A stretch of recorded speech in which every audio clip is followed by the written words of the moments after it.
Eh bien, bonjour à tous et merci François pour ton introduction et merci pour ton accueil pour cette petite présentation donc, sur le secteur minier. Alors, pour ceux qui ne me connaissent pas, donc, je suis Laurent Morel, je suis analyste hard commodities spécialisé dans le secteur minier avec un intérêt tout particulier sur les métaux précieux. Alors, je suis ingénieur de formation, comme le rappelait François. Je suis dans le secteur depuis 98.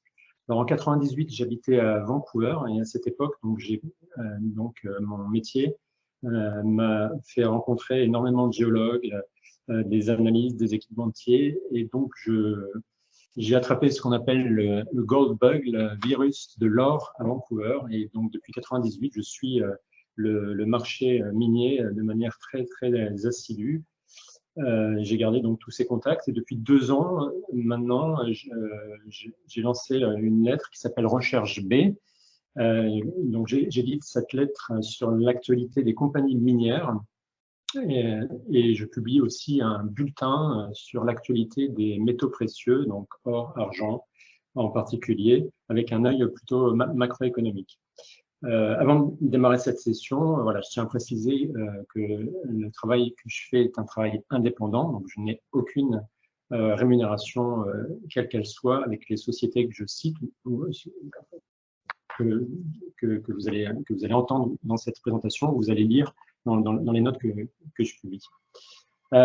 Donc, on va tout de suite commencer donc, cette présentation en parlant du prix en fait, des matières premières et de la sous-performance surtout des producteurs de matières premières par rapport aux matières premières elles-mêmes. Alors, je vous ai mis sur ce graphique vous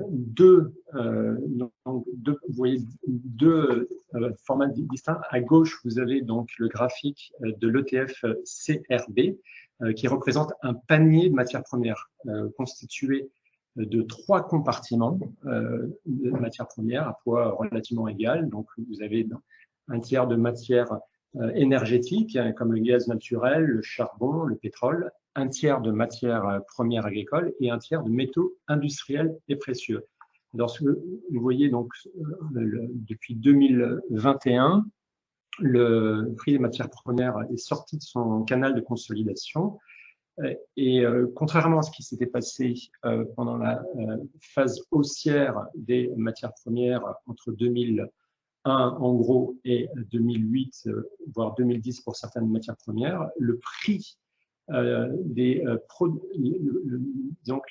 prix des matières premières ne s'est pas reflété dans les cours des actions des producteurs de matières premières. Donc, on voit bien donc, sur le graphique de droite qui représente en fait l'indice GNR. Donc là, on parle d'indice de producteurs de matières premières. Et vous voyez que cet indice n'a pas du tout surperformé par rapport au marché, par rapport au SPX. Et c'est vraiment une différence notable de ce qui s'était vu en 2007, notamment en 2007, où là, on avait vraiment un effet de levier des stocks de matières premières, enfin des actions de matières premières par rapport aux matières premières. En fait, c'est ce qui s'est passé. Donc, c'est encore plus visible sur les métaux précieux. Ce niveau de sous-valorisation des minières est encore plus important sur les minières de métaux précieux. Pour vous dire un peu au niveau de la capitalisation de ces minières de métaux précieux, on est aujourd'hui à moins de 300 milliards de capitalisation, ce qui est historiquement très bas. 300 milliards, c'est ce qu'une action comme Apple a gagné en capitalisation boursière lors du dernier rallye haussier en avril, pour vous montrer une échelle qui est vraiment très, très, très parlante. Alors, cette divergence entre la hausse des métaux et les actions correspondantes concerne à peu près tous les métaux. Là, je vous ai mis le lithium, mais c'est vrai aussi sur l'étain. Vous savez que sur l'étain, on n'a que 2 sociétés qui sont accessibles pour des investisseurs occidentaux. Hein, donc, il y a Metallo, il y a Alphamine. Voilà, la sous-performance d'Alphamine par rapport au prix de l'étain est absolument remarquable. On a une capitalisation boursière qui n'est pas du tout en regard de la performance du métal du sous-jacent. Donc, ça concerne beaucoup de métaux. Donc, on peut se poser la question du pourquoi de cette sous-performance. Alors, les raisons sont nombreuses. J'essaie d'en citer quelques-unes, mais bon, c'est une liste non exhaustive. Tout d'abord, il faut noter que le secteur y intéresse peu. Hein. Alors, comment on voit qu'un secteur intéresse peu? Ça se remarque surtout en regardant l'emprise des fonds ETF sur le secteur minier. C'est encore plus vrai dans les métaux précieux. Lorsqu'un ETF comme GDX est largement représenté parmi les actionnaires dans l'ensemble des plus gros producteurs d'or ou d'argent, on mesure à quel point l'influence des fonds spécialisés a disparu. En 2007, on avait beaucoup plus de fonds spécialisés. En Europe, il y en avait plus, mais au Canada, il y en avait encore plus. Là, on manque énormément de ces fonds spécialisés et de cet intérêt sur ce secteur. Bon, il faut dire aussi que ce secteur vient de traverser un très long marché baissier, en fait, plus de 10 ans de consolidation. Beaucoup de découragement dans ce secteur. Et il y a quelque chose qui est apparu depuis quelques semaines, en fait, c'est ce choc inflationniste qui a fait exploser donc les capex des projets en développement. Alors c'est vrai pour le projet coté d'IAMGOLD qui a dû multiplier par 2 en à peine 18 mois le prix donc à payer pour le développement de sa mine donc à Gosselin au Canada. Argonaut aussi, le projet Maginot, c'est un plus 40% sur le CAPEX. Donc là, il y a aussi beaucoup d'interrogations par rapport aux conséquences de l'inflation sur les projets de développement. Et l'inflation touche aussi les coûts opérationnels. Parmi tout la hausse de ces coûts opérationnels, donc on parle bien sûr des produits chimiques, des explosifs, il faut savoir qu'en Europe, on ne produit plus de cyanide à cause de la hausse du gaz. Hein, c'est-à-dire que la hausse du gaz naturel en Allemagne a des conséquences sur l'industrie chimique, et donc ça touche aussi les produits chimiques dont on a besoin dans les projets miniers. Mais ce qui est encore plus important dans les conséquences de l'inflation, c'est le coût humain. Je ne sais pas si vous avez regardé la semaine dernière le Profit Warning d'Evolution Mining. En fait, le profit warning de 20% de baisse de la production est lié à un problème humain, c'est-à-dire qu'ils ne trouvent plus les compétences sur place. C'est un problème qui touche le Canada et surtout l'Australie. Donc voilà, le secteur minier manque de main-d'œuvre. C'est une conséquence. Voilà, une conséquence indirecte de l'inflation, hein, ces coûts humains qu'il faut revoir à la hausse. Et puis, il y a sans doute ce qui explique cette sous-performance, c'est les nouvelles contraintes ESG hein, chez les fonds d'investissement. Mining is a dirty business, hein, donc on supprime sans même réfléchir la plupart des sociétés minières parce qu'elles sont mal notées sur leur note ESG. Et il faut savoir aussi que les pouvoirs publics en fait ont changé complètement d'approche hein, sur les projets miniers et ils ont de plus en plus de mal, ces pouvoirs publics, à délivrer en temps et en heure des permis, en fait, des permis miniers. Donc là aussi, il y a des choses qui ont changé depuis la dernière hausse remarquable de ce secteur des minières. Alors, on arrive aujourd'hui à une sous-évaluation historique. Donc là, je vous ai mis le graphe encore sur les métaux précieux. Ça, c'est le graphe GDXJ, c'est les juniors. Alors, les juniors, dans les minières, ce sont les capitalisations qui sont plus basses que les seniors. Alors avant, c'était surtout des explorateurs, mais maintenant, comme le secteur est vraiment au tapis, on a des juniors qui sont aussi développeurs, qui sont productrices, voilà, et qui sont ajoutés à cet indice GDXJ. Alors, vous voyez ce graphe, on est autour de 34. Voilà, ça ne m'étonnerait pas qu'on descende encore un peu un peu en bas pour en fait avoir cette phase de capitulation, mais d'un point de vue trading, c'est un graphe intéressant qui va sans doute attirer cet été pas mal d'investisseurs sur ce type de graphique.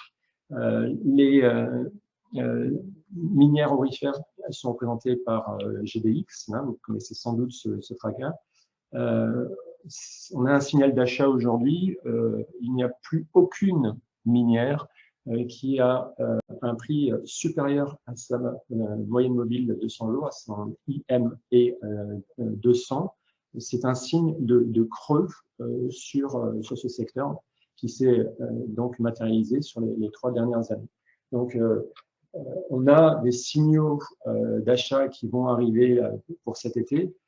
Est-ce que ce sera suffisant pour relancer en fait le grand marché haussier qu'on attend sur ce secteur?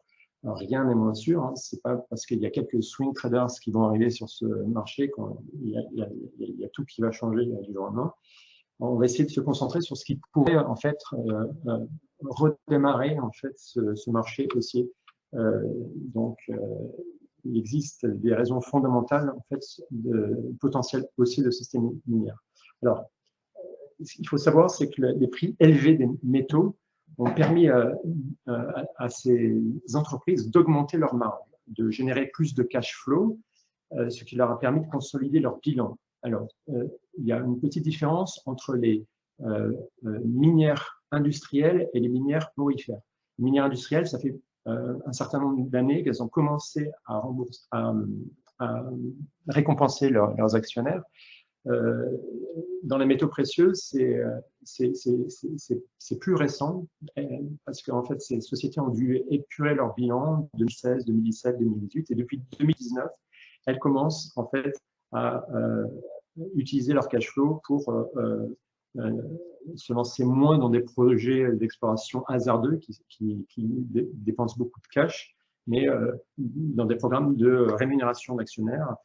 Alors, Barrick a par exemple mis en place un plan de rachat d'actions de 1 milliard, ce qui permet à la société de limiter sa correction par rapport à ses pairs dans la dernière correction qu'on a vue. Donc, Barrick surperforme grâce à ce programme de rachat d'actions. Il faut savoir que ça concerne aussi les mid-tiers, c'est-à-dire les sociétés minières qui sont en capitalisation boursière pas aussi importante. La Fortuna Silver, par exemple, a mis en place aussi un plan de rachat d'actions, ce qui limite de manière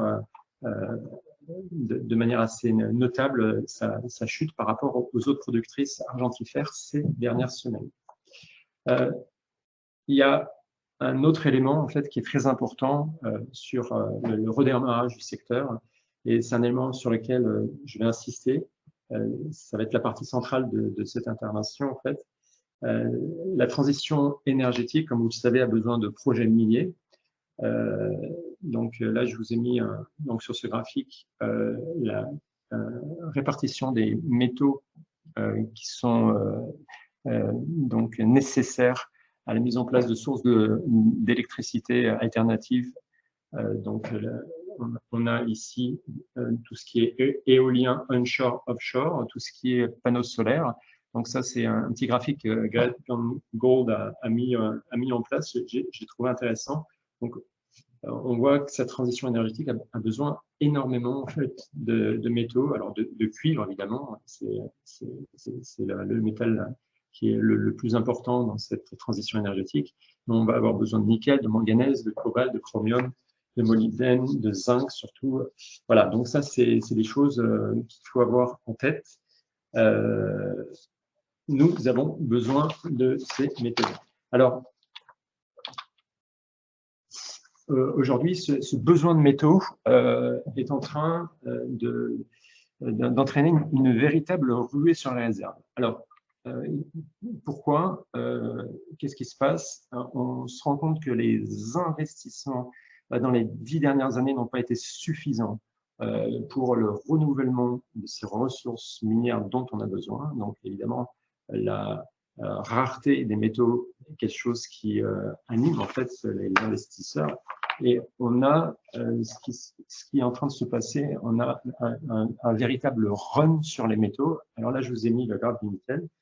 On est passé, vous voyez bien, de 2021 à 2022, il y a quasiment 200 000 tonnes de nickel qui ont disparu sur les stocks du LMI.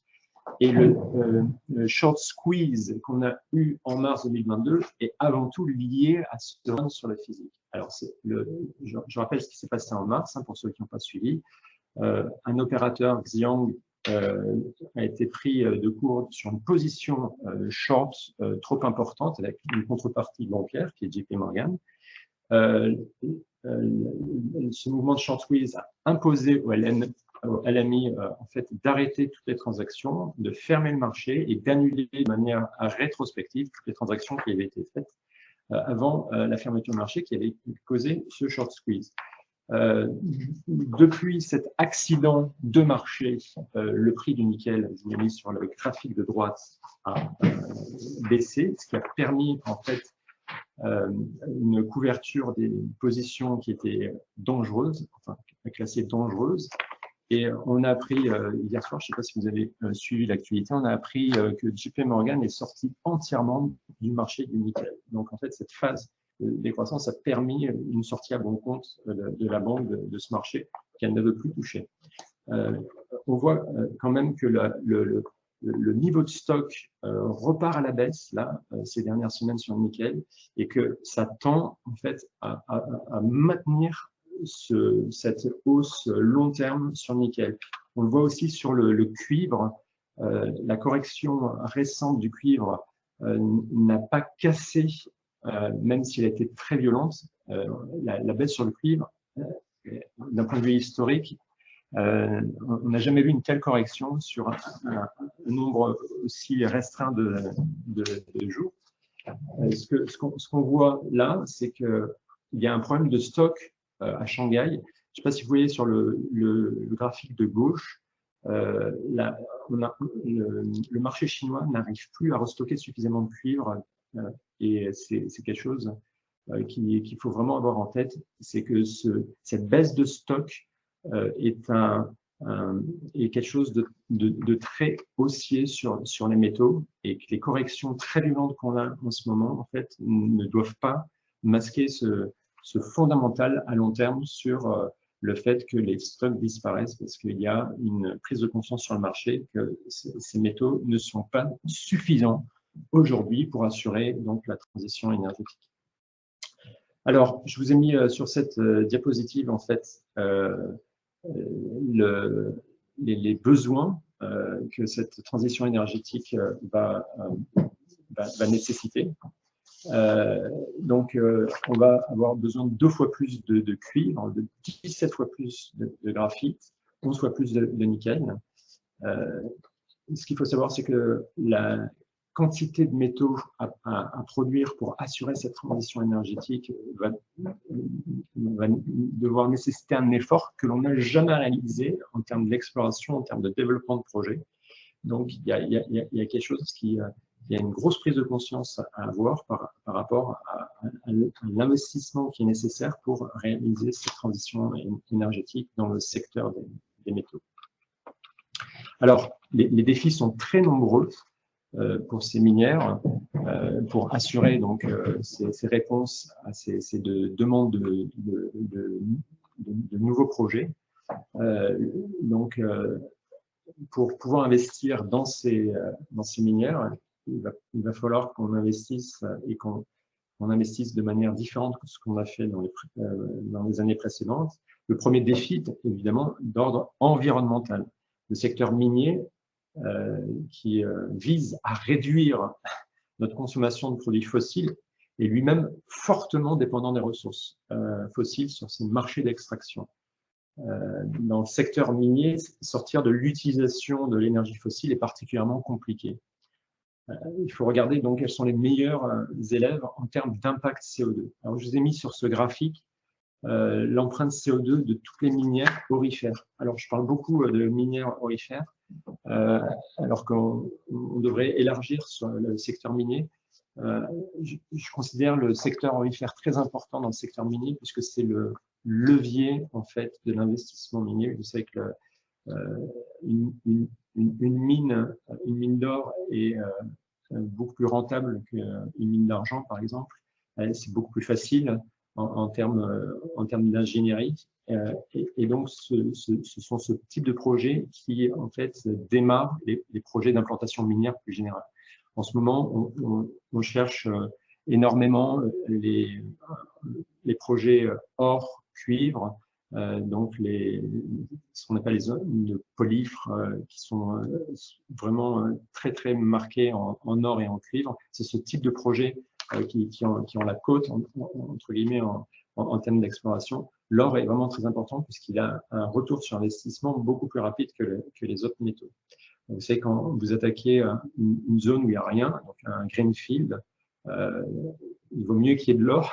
On va pouvoir, en allant extraire de l'or, avoir un retour sur investissement, faire des infrastructures, amener des lignes de tension plus rapidement. Et après, l'exploration minière d'autres métaux va pouvoir se greffer autour de ces projets OFR. Donc là, sur ce graphique, qu'est-ce qu'on voit? Chaque barre constitue en fait l'émission d'une mine. Alors, qu'est-ce que ce graphique nous indique en fait? Alors, OP, c'est open pit, hein, UG, c'est underground.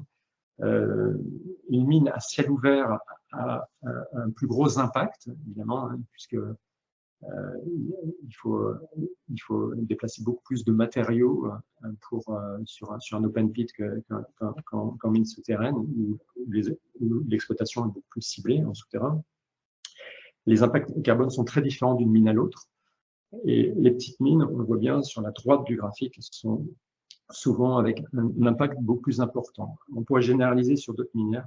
Nous avons besoin de mines, mais surtout de grosses mines, en fait. Si on veut respecter notre engagement de faible impact CO2 dans l'exploration minière, il va falloir développer des grosses mines au profit des petites mines qui ont un impact CO2 beaucoup plus important.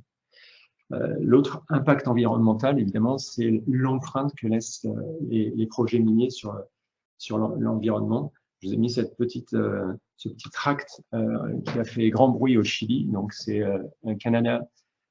C'est voilà, un paysage lorsque vous visitez le Canada en haut et lorsque le Canada vous visite sur le bas.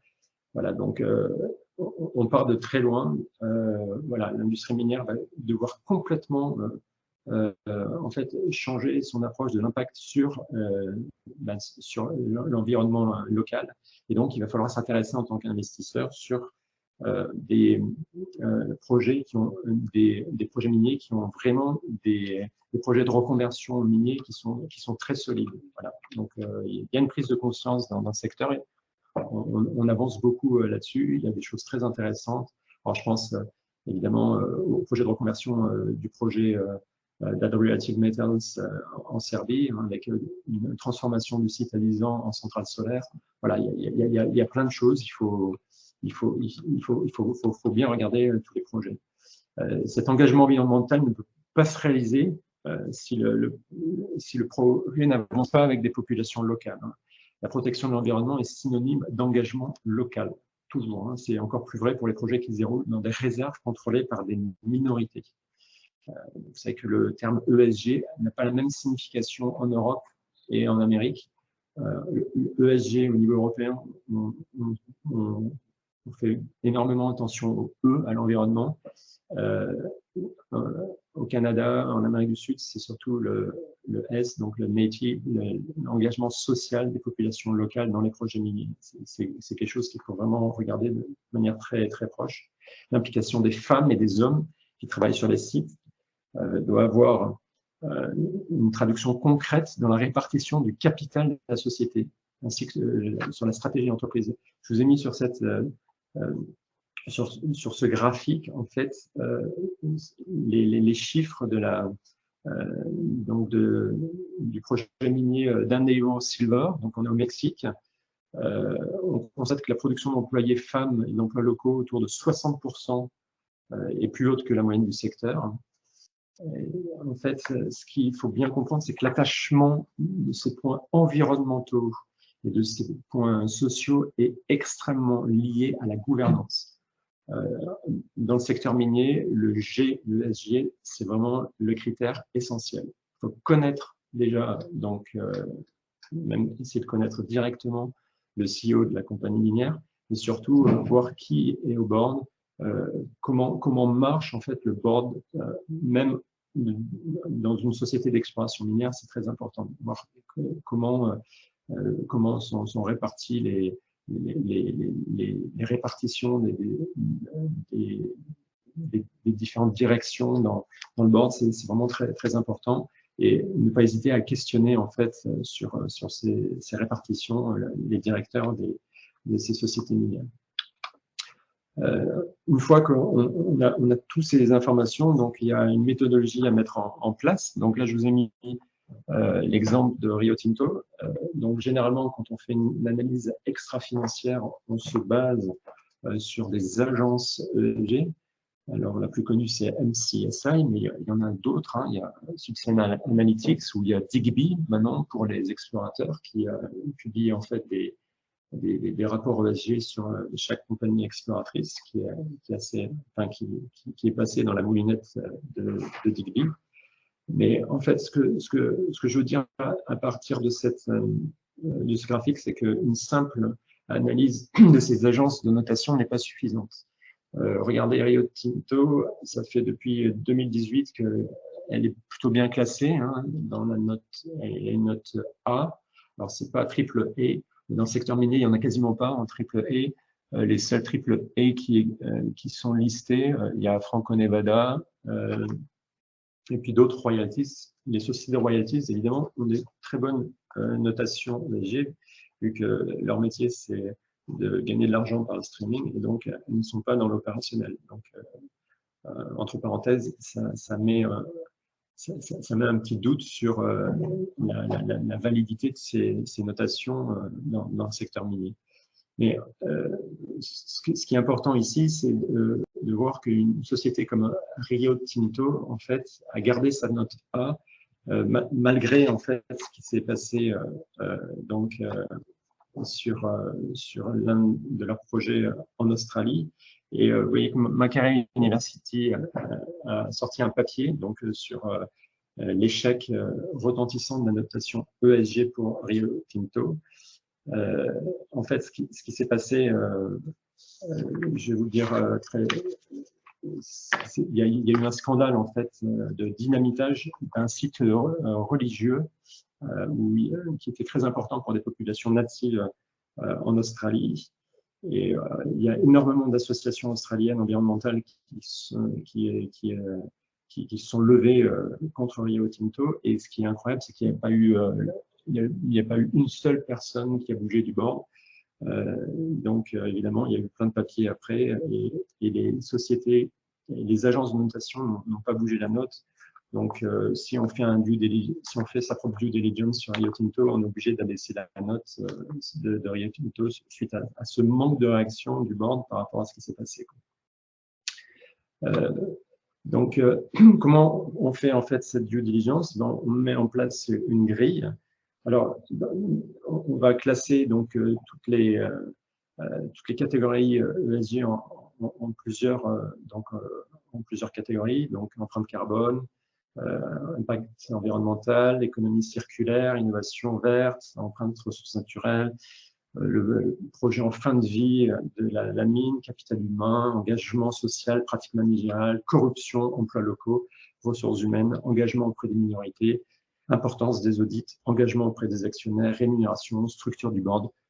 Tous ces éléments doivent être étudiés. On décerne une note et on va ensuite, au travers de cette grille, pondérer la notation des agences de notation. Voilà. Et ça permet en fait de classer donc la société minière dans l'analyse extra-financière qu'on vient de faire. On lui sert donc une note globale de triple A jusqu'à triple C. Alors, pour information, la plupart des compagnies minières qui vont être classées auront plutôt une notation autour de BB. On ne va pas faire du best in class sur le projet minier, on va plutôt faire du best effort. Et donc, là, le suivi en fait, des dossiers, le suivi des progrès réalisés d'une année sur l'autre sur les dossiers que l'on suit est absolument primordial. Donc, dans cette reconstruction du regard que l'on a sur le secteur minier, c'est très important de noter les efforts qui sont faits d'une année sur l'autre. Voilà, donc en conclusion, ce que je dirais, c'est que la plupart des observateurs sont unanimes. Les métaux sont le nouveau pétrole. Le rêve vert ne se réalisera pas sans accélération notable de l'exploration minière. Ce que j'aimerais dire, c'est que la plupart des minières n'ont pas attendu en fait ces nouvelles contraintes ESG. Elles sont déjà largement engagées dans des contraintes environnementales et sociales.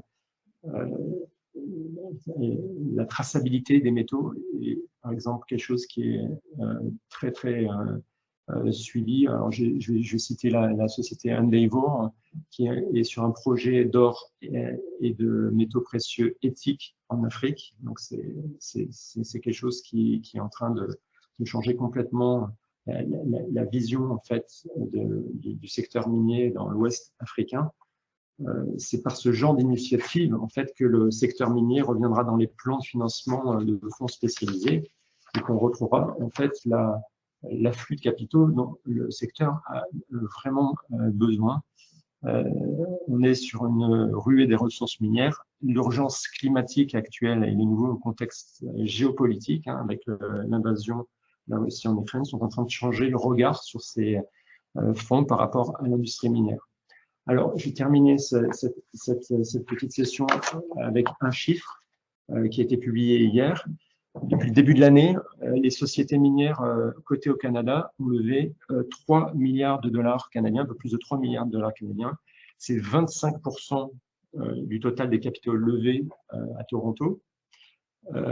Et c'est en hausse de 18% par rapport à la même période l'an dernier.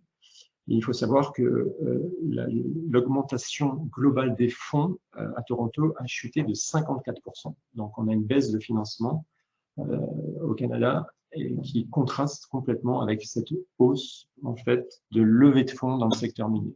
Alors, ce n'est pas du tout reflété sur les cours. Je crois qu'en GDX, GDXJ vont encore pointer un plus bas aujourd'hui, un plus bas annuel.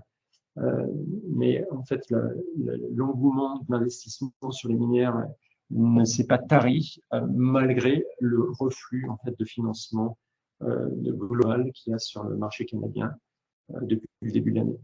Voilà, donc je vous remercie de m'avoir écouté. Si vous avez des questions, je serais heureux d'avoir cette discussion avec vous. Je vous laisse la parole si vous avez des questions. Merci. Alors, nous avons souhaiterais que tu répètes le nom du projet de conversion d'un site en centrale solaire. Alors, c'est ADT.AX. C'est une société qui est cotée en Australie, d'accord, qui s'appelle Adriatic Metals. L'alimentation de la mine est prévue sur une alimentation hybride. Donc, il y a un projet de centrale solaire qui est actuellement sur cette mine. Et c'est surtout le projet de reconversion en fait, de cette mine à ciel ouvert qui me paraît intéressant et qui fait avancer le projet. On est sur une juridiction compliquée. La Serbie, vous savez qu'il y a eu des manifestations sur des projets open pit de Rio Tinto dans la région dernièrement. Donc, on avance sur des œufs avec ce projet. Personnellement, je ne suis pas trop impliqué sur cette juridiction. En Europe, je préfère d'autres projets, mais c'est quelque chose qu'il faut regarder. Et disons que le directeur d'Adriatic est quelqu'un vraiment de très actif sur les technos, sur cette conscience environnementale. Il y en a, voilà, c'est à noter. Une question de Bernard. On dit que la baisse des mines d'or par rapport à l'once est le fait des hedges qui jouent sur la petite taille du marché et sur le manque de conviction des haussiers par rapport au secteur. Qu'en pensez-vous? Alors, je vais être très clair par rapport à ça. Parmi les gold bugs, il y a effectivement énormément de personnes qui sont positionnées sur le fait que le secteur des sociétés minières et surtout les petites capitalisations sont soumises à des mouvements en fait, de position short de fonds vautours. Alors, ça a été repris par le directeur donc, de AG, First Majestic, Keith Neumeier, c'était repris aussi par Eric Sprott, qui ont constaté que le secteur minier canadien est soumis à ces attaques régulières de fonds spéculatifs. Et ils ont monté une association en fait qui milite contre le Far West qui est devenu en fait le TSXV, le Venture Exchange à Toronto. C'est un marché qui est très peu régulé comparé à nos marchés européens et qui permet effectivement à des fonds de reporter signalier des positions short et de profiter de grands mouvements de baisse en fait pour provoquer ces baisses par des spoofings. Et donc, cette association veut réintroduire ce qu'on appelle l'uptick rule, c'est-à-dire ne pas autoriser les fonds à vendre lorsqu'il y a ces journées de baisse. Donc, c'est une bataille qui est engagée depuis 5 ou 6 ans par cette association. C'est un dossier que je suis parce que effectivement, moi-même, j'ai perdu beaucoup d'argent sur des exploratrices qui ont été shortées, enfin Golden Minerals, des choses comme ça, et Silver. J'ai perdu ma chemise avec ce type d'attaque spéculative. Mais je pense quand même que s'il y avait un peu plus d'intérêt dans le secteur, ces fonds-là n'auraient pas autant de facilité. C'est parce qu'il n'y a pas beaucoup d'intérêt et c'est parce que les fonds spécialisés ne sont plus là que, je veux dire, on est avec des micro-capitalisations et que ces actions sont finalement réalisables. Donc, c'est pour ça que je me méfie un peu de cette conspiration qui consiste à dire le secteur est au tapis parce qu'il est attaqué par des fonds. Surtout parce qu'il n'y a pas d'intérêt et donc il faut essayer de chercher les raisons pour lesquelles il n'y a pas d'intérêt et chercher en fait les moyens de redonner envie à des fonds d'aller sur ce secteur. Je suis plutôt dans cette perspective. Alors, complètement dans cette perspective, on ne va pas s'idorifer aux métaux industriels. En fait, très longtemps, le secteur du mining industriel a été considéré comme un secteur macro. On a eu le super cycle en Chine.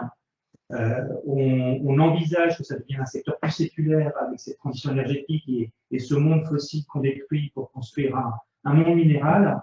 Mais on se rend compte aujourd'hui, avec les perspectives macro et notamment le confinement en Chine, les inquiétudes macro en Europe, les inquiétudes macro aux États-Unis, que ce secteur reste un secteur macro. On voit bien les cours du nickel, du zinc et les autres métaux non ferreux ont pas mal baissé. La question, c'est à quel moment et pour quelles raisons on pourrait transformer ce secteur macro en un secteur plus séculaire et est-ce qu'on a des indicateurs macro ou quel serait le catalyseur macro à court terme, je pense à la Chine, qui pourrait nous permettre de reprendre un petit peu de souffle sur cette industrie. Donc, il y a les critères ESG pour que ça devienne séculaire, oui, mais il y a toujours une composante macro-conjoncturelle qui reste forte. Oui, tu as raison de citer la Chine, qui s'est fixé donc un objectif de croissance de 5,5 points. On en est loin. La Chine est quasiment en récession aujourd'hui. Donc la Chine, elle marche sur une économie planifiée. S'ils veulent 5,5 points, ça va nécessiter des plans de relance. Et je pense que l'annonce d'un grand plan de relance en Chine sera quelque chose qu'il faudra regarder pour la fin de cette correction très violente des métaux, surtout sur le cuivre. Donc la demande chinoise actuellement ne permet pas d'envisager une poursuite d'une demande forte en métaux. C'est plutôt l'inverse. On a des chiffres qui sont très inquiétants, notamment sur le secteur immobilier. Mais je pense que la planification et les plans de relance chinois vont changer en fait les choses. Donc ça, c'est l'approche macro. Et puis, moi, ce que j'ai dit dans mon intervention, c'est vraiment le niveau des stocks. C'est-à-dire que ce que je disais, il n'y a pas eu assez d'investissement sur l'exploration. Les stocks actuels baissent. Et donc, même si la demande diminue, on a un positionnement sur les stocks qui fait que même en cas de baisse de la demande, c'est le niveau de l'offre qui va dicter vraiment ce prix des métaux. Et on ne peut rien faire sur cette offre. On ne peut pas agir sur l'offre. Notamment sur le cuivre, le CRU de Santiago cette année a donné des éléments intéressants, non, Laurent? Alors, on est effectivement, par rapport à cette note, sur un déficit d'approvisionnement sur le cuivre qui est assez importante. Je ne me souviens plus trop les chiffres qui ont été donnés. Est-ce que tu as un souvenir? Je pense que c'était autour de 6 millions de tonnes par an. 6 millions de tonnes par an. Ouais. Et tu as peut-être les besoins, je sais plus, il faut que je retrouve, mais le chiffre en termes de besoins d'investissement pour combler ce déficit à l'horizon 2030, je crois qu'il était très très élevé. Hein. On est sur, je crois, vers 100 milliards, 100 milliards d'ici 2030. Ouais. Donc, il faut imaginer sur le cuivre, en fait, les besoins qu'on va avoir, il va falloir extraire autant de cuivre dans les 10-15 prochaines années que ce qu'on a extrait depuis l'âge de pierre. Donc, c'est-à-dire qu'on n'y est pas. Les projets de tier 1 de cuivre ne sont pas, non seulement on ne les a pas, mais quand on commence à étudier donc ces gros sites miniers, on a tout de suite beaucoup de contraintes. Alors on l'a vu avec le projet Trilogie, je pourrais en parler. Ça fait l'objet d'une note qui est disponible d'ailleurs sur Altiplano. Trilogie, c'est le plus gros projet de production de cuivre en Amérique du Nord. Et on est sur un projet Greenfield en Alaska. Et ce projet nécessite la construction d'une route sur un territoire donc, qui est contrôlé par des populations natives qui ont donné leur accord, qui sont impliquées économiquement, vu que le projet est une joint venture avec une société gérée par des populations natives, donc c'est vraiment au niveau ESG, c'est béton. Et pourtant, les autorités administratives américaines, au niveau fédéral, ont demandé à Trilogie de revoir leur copie par rapport aux conséquences environnementales de la mise en place de cette route. On ne parle même pas du site minier, on parle de la route. Donc, quand on demande de revoir la copie, ça veut dire qu'on perd 1 an, 2 ans, et c'est évidemment quelque chose qui est très mauvais sur le plan de l'investissement. Il faut savoir aujourd'hui, je les ai eu encore au téléphone, Trilogie, aujourd'hui, il y a 2 personnes. Donc, ils ont quasiment, enfin, ils sont en position de survie. Ils ont viré tout le monde. Ils sont sur un bureau qui partage à Toronto. Les investisseurs ont fui parce que ces 2 ans, c'est trop. Voilà. Donc, et c'est le plus gros projet minier de cuivre en Amérique du Nord. Mais il n'y a pas que l'Amérique du Nord. Ce qui se passe au Pérou actuellement, il y a énormément de contraintes. C'est-à-dire que la prise de conscience qu'on a besoin de gros projets miniers n'est pas arrivé encore au niveau de ces politiques au Pérou, encore moins au Chili, alors qu'on va avoir besoin de ce cuivre chilien. Et je veux dire, ils n'ont pas encore pris conscience au niveau politique. Bon, c'est un autre débat, mais ils n'ont pas pris conscience qu'ils sont sur ce qui va faire en fait la croissance vraiment économique. Les métaux aujourd'hui, c'est comme le pétrole dans les années 60. Nous allons prendre une dernière question de Bernard. Pensez-vous que le trigger pourrait être la mainmise occidentale sur les réserves de change de la Russie, sauf l'or? Les banques centrales dans le monde vont-elles renforcer leur position en or? Je n'ai pas tout à fait compris la question. Est-ce qu'il s'agit d'un... Est-ce que il faudrait peut-être la reformuler parce qu'avec la Russie, là je préfère pas... Enfin, je veux pas m'aventurer là-dessus parce que la situation avec la Russie est très compliquée. Il y a beaucoup de choses qui ont été dites qui sont fausses sur l'arrimage du rouble, sur l'or, et aujourd'hui, parler en fait des conséquences de l'embargo de l'or sur la Russie, c'est quelque chose de très délicat. On ne sait pas exactement comment ça va se passer. Le problème de l'or, vous savez que vous pouvez si l'or russe est échangé avec des BRICS, des pays des BRICS, il peut très bien repasser dans le système. Donc, c'est un peu difficile par rapport aux réserves de change. Je préfère pas trop m'aventurer là-dessus. Déjà, j'ai pas de compétences géopolitiques. Moi, je regarde la partie macro et la partie donc, de ce qui m'intéresse au niveau du secteur minier. Je préfère pas m'aventurer sur ces questions relatives à l'or russe et aux conséquences de ces embargos sur l'or. C'est un domaine un peu complexe et on a très peu de visibilité là-dessus. Je ne pense pas que ce soit quelque chose qui ait vraiment un impact immédiat sur, d'abord sur les cours de l'or, mais aussi sur la stratégie sur la stratégie d'investissement sur les minières. Et sur les banques centrales et leur position en or, tu as des choses à dire, sachant que c'est une conversation qu'on pourra aussi avoir en commun avec Philippe Hanamayer, puisqu'on va bientôt annoncer la constitution d'une équipe banque de 3 personnes, dont Philippe sera la personne qui fera tout le travail sur les systèmes financiers. Mais Laurent pourra en discuter avec Philippe. Mais si Laurent, tu as un point de vue déjà sur ce sujet, ça peut être intéressant. Pareil, je ne suis pas dans leur repos, je ne suis pas à la tête de la BIAS. Les banques centrales occidentales ont certainement une certaine vision de l'or qui est certainement différente de la vision de l'or d'autres banques centrales. Ce qu'on peut dire sur les faits, c'est que les banques centrales des pays BRICS et des pays en voie de développement sont en train d'acheter massivement depuis 2-3 ans de l'or.